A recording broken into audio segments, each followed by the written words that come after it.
শঙ্করনাথ চক্রবর্তীর শব্দই কি সন্ধিক্ষা, যেটি কবির পঞ্চম কাব্যগ্রন্থ, আজ প্রকাশিত হলো।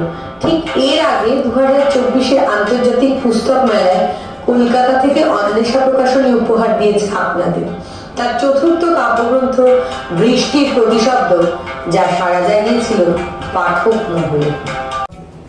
সবাইকে শান্ত শুভেচ্ছা। আমার কবিতার নাম শ্রমিক।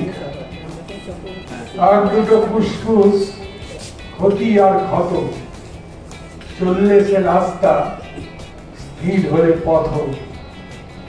হাত দুটো হাতুড়ি, পা দুটো ছেনি, খিদে বাঁধা ঋণ তার, শ্রমে লেনদেনি। সূর্য আলো দিয়ে টানে তাকে পক্ষে, চাঁদ জানে নিশীথেও সে তার পক্ষে।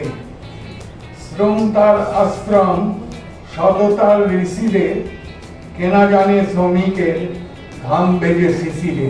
নমস্কার।